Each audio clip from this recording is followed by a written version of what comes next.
A graça e a paz do nosso Senhor Jesus. Espero que esteja tudo bem com você, sua família. Espero ainda que o nosso bom Deus tenha suprido suas necessidades, tenha guardado você, tenha te protegido nesses dias.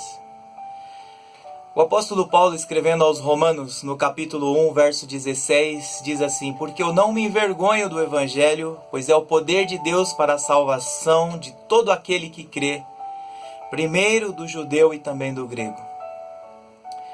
O termo evangelho significa boas novas. Era um termo muito usado na literatura antiga. E no Novo Testamento esse termo se refere às boas novas de salvação. Elas seriam sobre o reino de Deus, a mensagem de perdão e sobre a nova esperança dada a todo aquele que aceita o Senhor Jesus como único e suficiente Salvador, conforme João 3,16. Porque Deus amou o mundo de tal maneira que deu seu Filho unigênito, para que todo aquele que nele crê não pereça, mas tenha vida eterna. As boas novas de salvação indicam a obra redentora do Senhor Jesus Cristo. Pois em Isaías capítulo 9, verso 2, diz que o povo que andava em trevas viu uma grande luz e resplandeceu a luz sobre os que habitavam na terra da sombra da morte. Portanto, nós devemos observar o que é o Evangelho, qual é a sua mensagem e o seu poder. O que é o Evangelho? Na Bíblia nós encontramos termos distintos para designar o Evangelho, ou seja, as boas novas de salvação. Um desses termos é o Evangelho eterno, visto que foi planejado desde a eternidade, é permanente e tem efeitos eternos. João, quando estava na ilha de Patmos, em Apocalipse capítulo 14, verso 6, diz que ele viu um outro anjo voar pelo meio do céu e tinha o evangelho eterno para proclamar aos habitantes da terra e a toda nação, tribo, língua e povo. As boas novas de salvação foram ordenadas antes da fundação do mundo, através de Cristo e o seu sacrifício anunciado ou preparado antes de se formar a terra e tudo o que existe. O apóstolo Pedro, na sua primeira carta, no capítulo 1, verso 19 e 20, diz que fomos resgatados pelo precioso sangue, como de um cordeiro sem defeito e sem mancha, o sangue de Cristo, conhecido antes da fundação do mundo, mas manifestado no fim dos tempos em vosso favor. O propósito do Evangelho é a glória de Deus e a sua graça derramada sobre os homens. Segundo Timóteo, capítulo 1, verso 9 e 10, diz que ele nos salvou e nos chamou a uma santa vocação, não por causa das nossas obras, mas devido ao seu propósito e à graça que nos foi concedida em Cristo Jesus antes dos tempos eternos, e que agora se manifestou pelo aparecimento de nosso Salvador Cristo Jesus, que destruiu a morte e trouxe à luz a vida e a imortalidade pelo Evangelho. Um outro termo distinto para designar as boas novas de salvação é Evangelho de Cristo, porque o seu autor é Cristo, de quem se narra a história. Paulo, escrevendo aos Romanos, no capítulo 15, verso 19, diz: Pela força dos sinais e prodígios no poder do Espírito de Deus, de modo que desde Jerusalém e arredores, até ao Ilírico, tenho pregado plenamente o Evangelho de Jesus Cristo. Vemos toda a história de Jesus narrada no Evangelho, pois ele é a síntese e o conteúdo do Evangelho de Deus. Temos ainda outro termo, que é o Evangelho da glória de Cristo, porque nele se expõem as gloriosas perfeições de Deus. Segundo Coríntios capítulo 4, verso 4 a 5, o apóstolo Paulo diz: nos quais o Deus deste século cegou os entendimentos dos incrédulos, para que não lhes resplandeça a luz do Evangelho da glória de Cristo, o qual é a imagem de Deus. Porque não nos pregamos a nós mesmos, mas a Cristo Jesus o Senhor.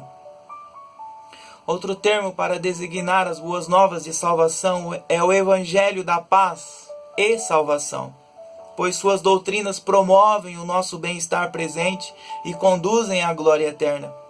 Efésios capítulo 1, verso 13 e 14, Nele também vós, tendo ouvido a palavra da verdade, o evangelho da vossa salvação, e nele também crido, fostes selados com o Espírito Santo da promessa, que é a garantia da nossa herança, para a redenção da propriedade de Deus, para o louvor da sua glória.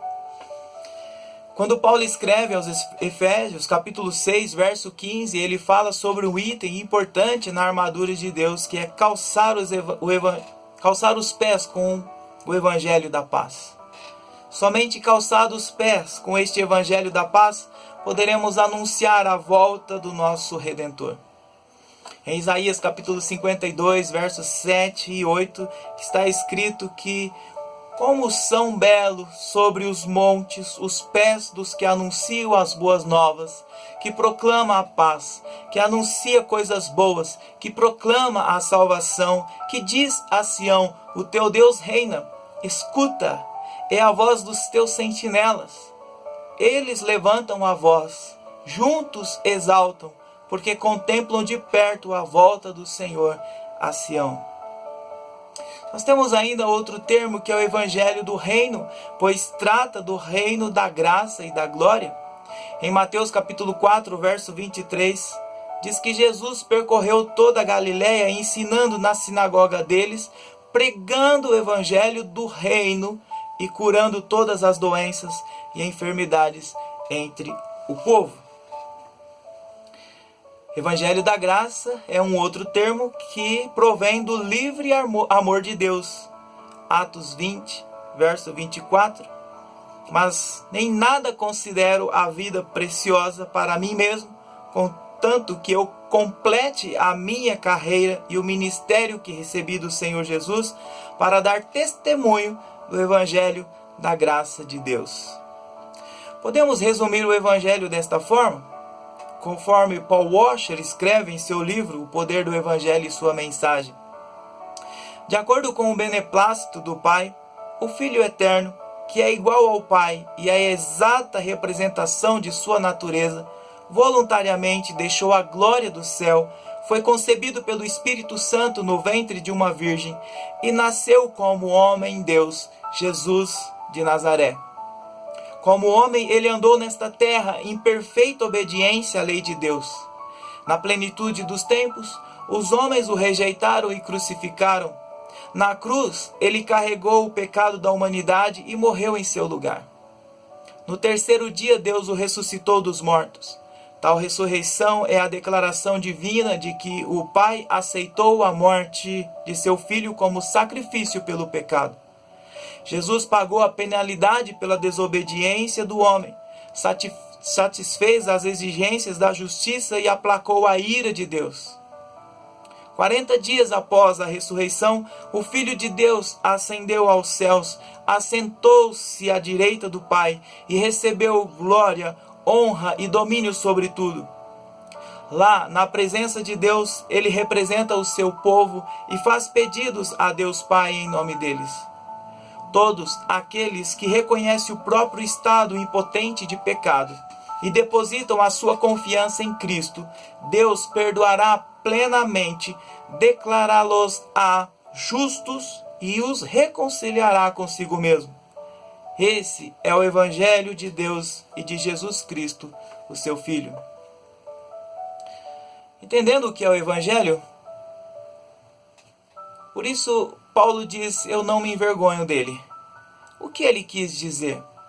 Qual é a sua mensagem? O apóstolo Paulo já havia pregado em lugares sofisticados como Atenas, Corinto e Éfeso, e sabia como os sábios haviam recebido a sua mensagem, chamando-o de tagarela. Na sua época, Roma era uma cidade que se orgulhava do seu poderio e da sua sabedoria. Parece que os crentes de Roma, diante da sabedoria dos homens, se envergonhavam do Evangelho. Os gregos gostavam de passar horas debatendo assuntos tidos como importantes, e quando Paulo estava em Atenas, vemos debatendo com alguns filósofos epicureus e estoicos em Atos capítulo 17. Mesmo que Paulo não tenha ido a Roma e que a carta de Romanos tenha sido escrita em Corinto por volta do ano 58 depois de Cristo, ele sabia o que aconteceria em Roma e que a sua mensagem seria desprezada, considerada como tola e insensata.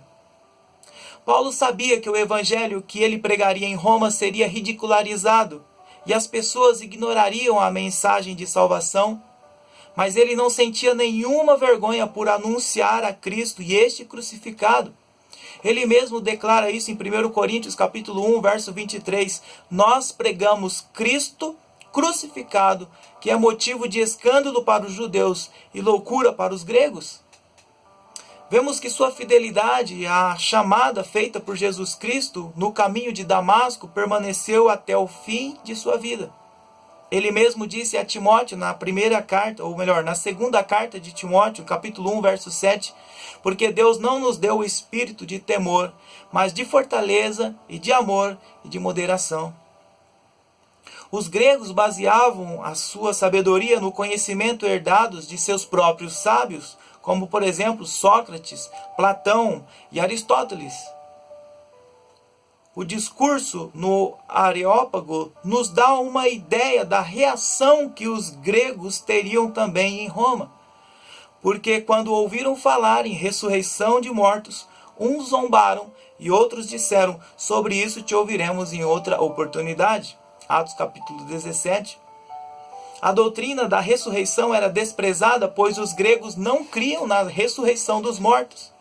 Eles odiavam ao Senhor Jesus e para eles a mensagem do Evangelho da Graça era loucura e foi uma pedra de tropeço, pois a sua mensagem não era filosófica. Já os judeus crucificaram a Jesus e compreenderam de forma errada o que as profecias falavam sobre o servo sofredor. Eles esperavam um Messias vitorioso que os livraria do jugo dos romanos, restaurando o reino de Israel. Em Atos capítulo 3, versos 17 e 18, está escrito, e agora, irmãos, eu sei que o fizestes por ignorância, como também os vossos príncipes, mas Deus assim cumpriu o que já dantes pela boca de todos os seus profetas havia anunciado, que o Cristo havia de padecer. Como nós devemos nos posicionar quanto ao Evangelho de Jesus? Apesar de, nos dias atuais, muitos já passaram para um outro tipo de evangelho, que não é as boas novas anunciadas por Jesus Cristo, nós não podemos mudar os marcos antigos. Paulo, escrevendo aos Gálatas, diz que estava admirado de que eles haviam desviado tão depressa daquele que vos chamou pela graça de Cristo para outro evangelho. E os advertiu, dizendo mesmo que nós mesmos, ele, Paulo, ou um anjo do céu vos pregue um evangelho diferente do que já vos pregamos, seja maldito. Gálatas capítulo 1, versos 6 e 8. Por isso o convite continua, é o mesmo e não mudará. Mateus capítulo 7, versos 13 e 14. Entrai pela porta estreita, porque larga é a porta e espaçoso o caminho que conduz à perdição, e são muitos os que entram por ela. Pois a porta é estreita e o caminho que conduz à vida apertado, e são poucos os que a encontram. A ordem do Senhor é: arrependei-vos, pois, e convertei-vos para que os vossos pecados sejam apagados, de modo que da presença do Senhor venham tempos de refrigério. E, portanto, todo aquele que me confessar diante dos homens, eu o confessarei diante de meu Pai que está nos céus. Mateus 10, 32. Confessar Cristo como Senhor e Salvador é receber as boas novas de salvação. Sentir vergonha do Evangelho de Cristo significa que ainda há ou na sua disposição de confessar realmente a Jesus como Senhor e Salvador diante de sua vida, não foi realmente entendida e nem aceita. Todo aquele que crê todo aquele que nele crê nunca será envergonhado. Romanos capítulo 10, verso 11. Quem crê em Cristo tem uma alegria imensa ao compartilhar as mesmas boas novas que o tirou da potestade das trevas e o transportou para o reino do Filho do seu amor, em quem temos a redenção pelo seu sangue, a saber, a remissão dos pecados. O Evangelho é o poder de Deus para a salvação. O que isso significa? O vocábulo poder vem do grego dunamis, de onde deriva a palavra dinamite. Portanto, esse poder tem origem divina e não natural. Desta forma, Paulo não se envergonhava, pois o poder de Deus é benigno e não apenas uma demonstração de força. Transformar um morto em delitos, em pecados, em uma nova criatura, existe um poder recriador que só pode vir de Deus. E a proclamação do Evangelho envolve este poder. Deus se utiliza da vida, da morte, da ressurreição de Cristo a fim de salvar os homens. Deus se utiliza da vida, da morte, da ressurreição de Cristo a fim de salvar os homens. A palavra de Deus diz que Cristo é o poder de Deus. 1 Coríntios 1, 24. Mas para os que foram chamados, tanto judeus como gregos, Cristo é o poder de Deus e sabedoria de Deus. Então, como este poder age na salvação de uma alma?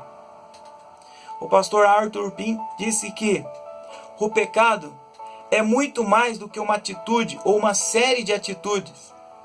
É a constituição do homem.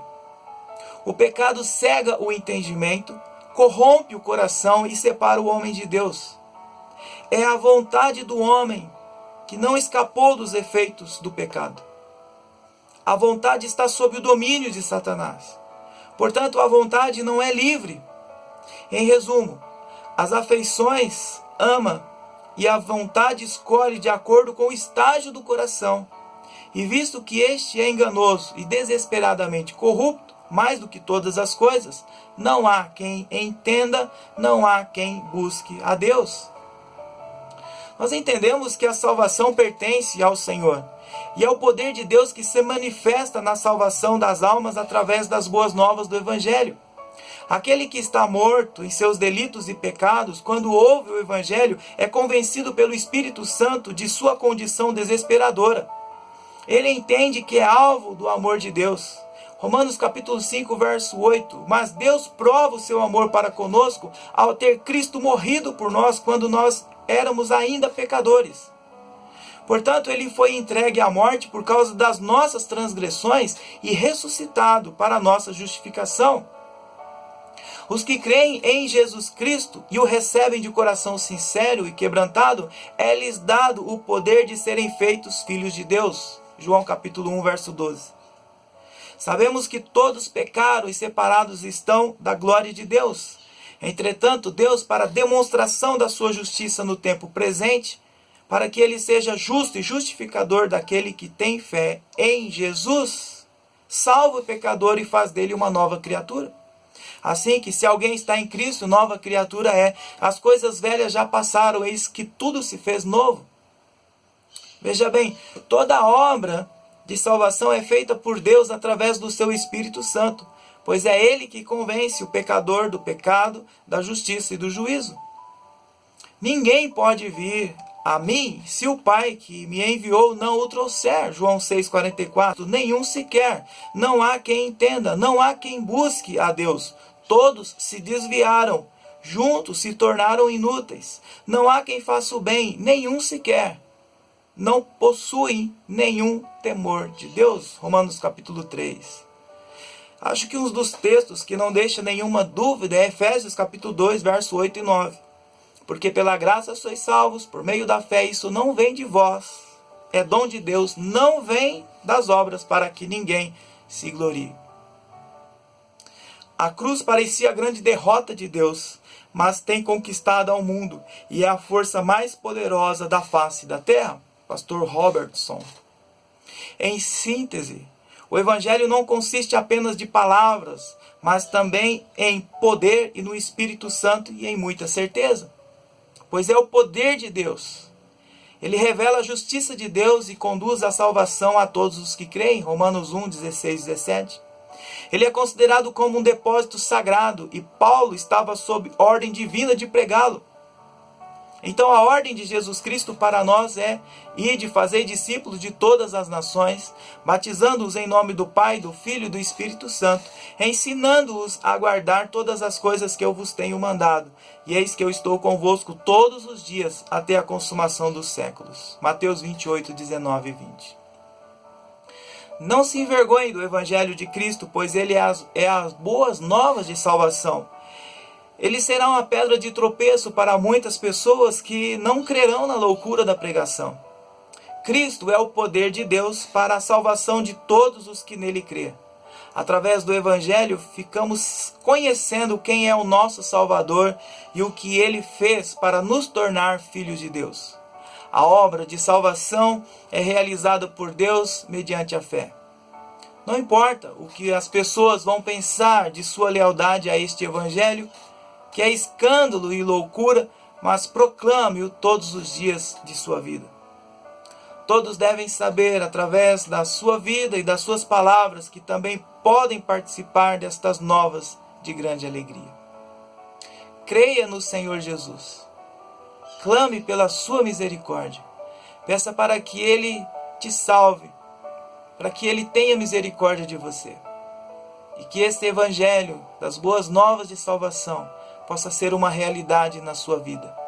Que você possa se tornar um filho de Deus. Se arrependa dos seus pecados. Se converta dos seus maus caminhos. Abandone tudo o que faz você pecar. E viva para a glória de Deus. Pai querido, abençoe esta mensagem na vida dos teus servos. Abençoe esta mensagem para que aqueles que não tiveram encontro com o Senhor possam reconhecer a sua impotência e clamar pela tua misericórdia, e que o Senhor possa salvá-los em nome do Senhor Jesus. Essa é a nossa oração, em nome do Senhor Jesus. Amém. Deus abençoe a sua vida, que o Evangelho do Senhor seja ou esteja presente em sua vida. Deus abençoe.